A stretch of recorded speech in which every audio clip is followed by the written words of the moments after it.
Hello guys and welcome to another David Simulator. My name is Serge and in today's video I'm going to be replacing the alternator on this 2011 Land Rover Range Rover Sport 5 liter. This is technically a Ford engine.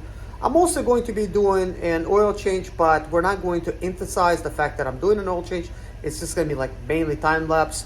Only when I'm working at the very top of the car I'm going to do like a regular type of video. But I hope you guys enjoy it. Please hit a like on this video and subscribe to the channel if you haven't already for more videos like this. I am a mobile mechanic and I'm out here in my Range Rover fixing a Range Rover, guys.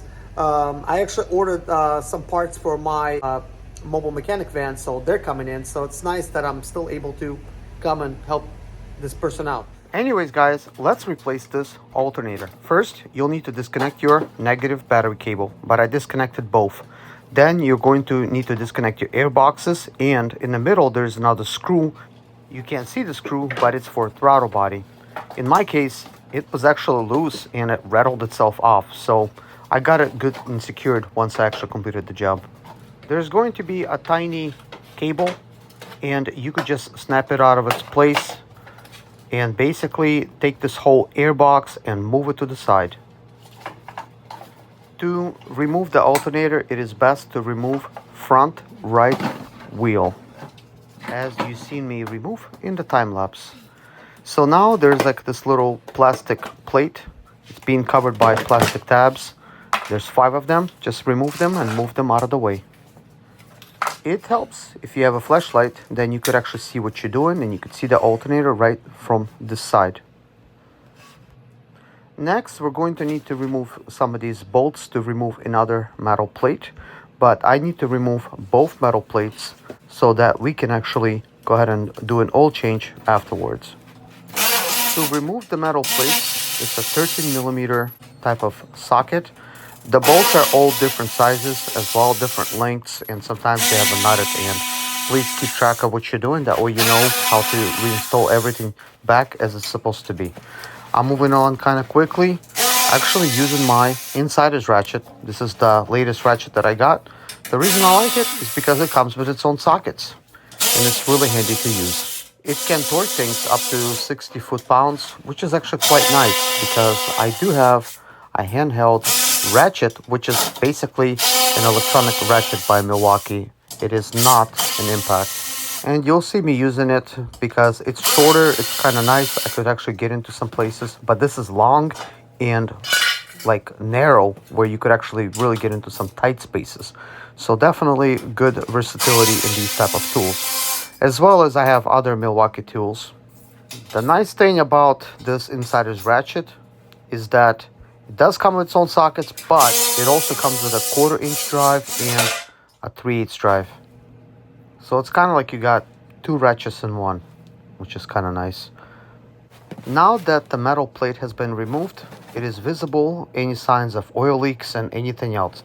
And now it's time to get my belt removal tool, which is by Icon.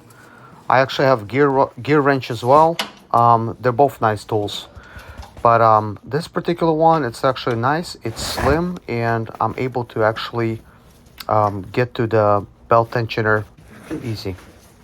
So over here I'm trying to align it just right to make sure that I could actually get the belt off, and I managed to do so. At first I tried to remove the belt over here, but then I decided not to do that way, and actually I put that belt back and removed it at the alternator, because alternator is a little bit further away out of the reach, but I still managed to do it.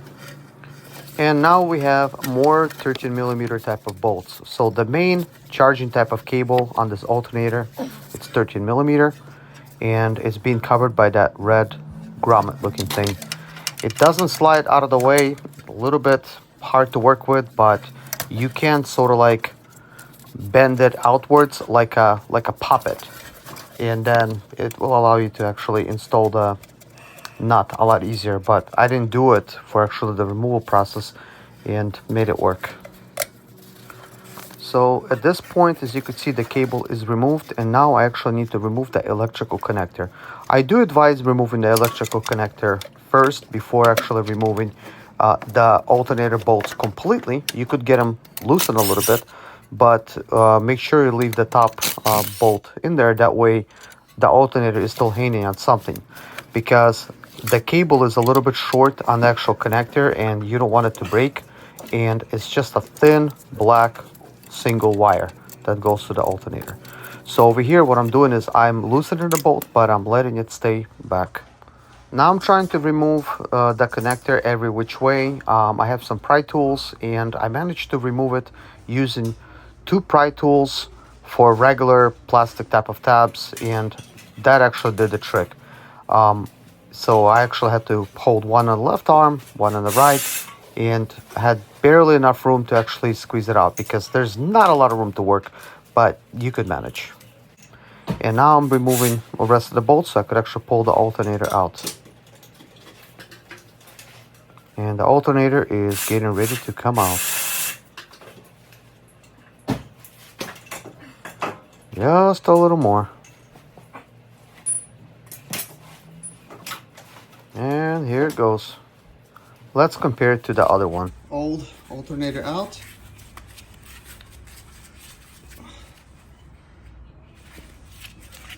So let's see. You can see it's made by Denso and it says Land Rover. So I'm gonna stick the old one in the box.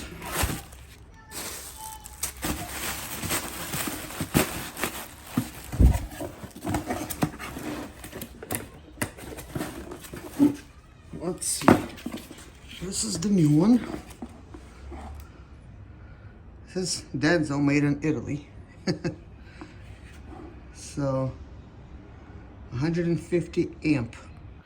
And now let's take this new alternator, which is 150 amp, and we're going to go ahead and actually install it. Make sure you're very careful not to drop the alternator when installing. And this is actually not too bad. There's plenty of room to actually sneak it in there. So now you got to install the bolts first, but you do not want to torque any bolts right away. You want to make sure that you put them hand tight.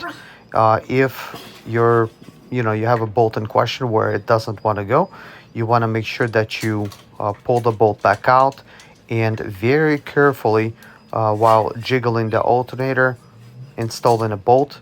That way you could actually install it properly into its threads, because you don't want to strip anything. So this one went in quite easy. There was no issues. I have seen alternators before quite stuck, and I'm so glad that this is not one of those. Anyways, this vehicle is kind of like low mileage. It's somewhere around 135,000 miles if I'm not mistaken. So that's actually quite low. I have worked on vehicles from brand new to brand old. But anyways, now I'm actually able to go ahead and tighten up all the bolts. Now that everything is tight, it is finally time for me to install all the connectors. And I did make sure that everything is good and tight when I install it. And at first I get these bolts kind of like hand tight with the tool. There's a setting where I could actually not over tighten them. And then I go and hand tighten everything. Well, what I mean by hand tighten, like not that heavy, but of course I am now hand tightening it again, but this time I'm torquing it by basically I have a feel for it. I do have torque wrenches as well. But anyways, the alternator has been installed, and just put in now the final touches. I need to now reconnect this electrical connector, which went in first, and then following afterwards I did get this the main charging cable connected as well. So everything is good and tight, and I made sure of it and double checked and triple checked, because this Range Rover is kind of like a closed system. Everything's being covered by all kinds of panels, and it's very hard to get to it afterwards. And now, since the belt is on, I need to go ahead and put my belt tensioner tool back in its box. The alternator has been installed. I'm going to show you what that looks like. It's a nice tool. It's a tensioner type of tool. by Icon. So let me show you what we got done here. Go ahead and lay down.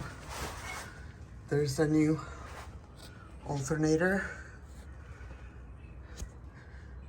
It's the same belt that was on here. Another belt and tensioner is on order actually, and the tensioner is located over there. You could see, after taking a closer look at the belt, you could clearly see it still has new markings on it. So both belts are actually good. They're not cracked. They're not stressed. It's a good thing that he ordered a secondary belt just in case. You just never know, along with the tensioner. But actually everything looks very good, and I checked everything over.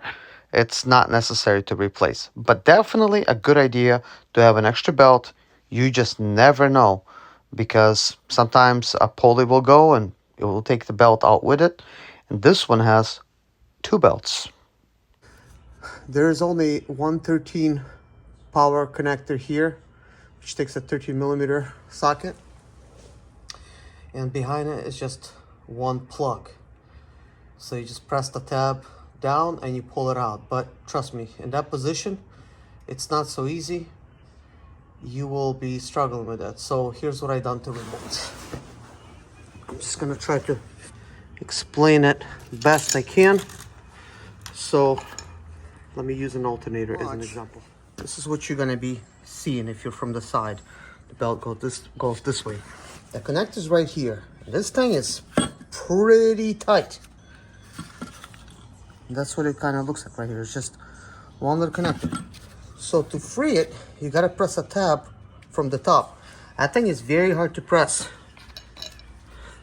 So you get in here with this tool and you try to push down on the connector because it's slightly bent, while at the same time with the other connector, with the other tool, you're trying to go in between the connector because there's a place to remove. And this tool's bigger, as you could see. You just very carefully pry it away.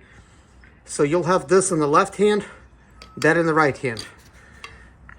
And trust me, that's the only way you really could do it, even if you're left-handed. Well, anyways, guys, thank you so much for watching. I really appreciate each and every one of you for taking time for watching this video. Please, if you like this video or just for my efforts, please hit a like and subscribe to the channel and share it with your friends. I really appreciate you guys, and I'll see you guys in the next video. Bye-bye.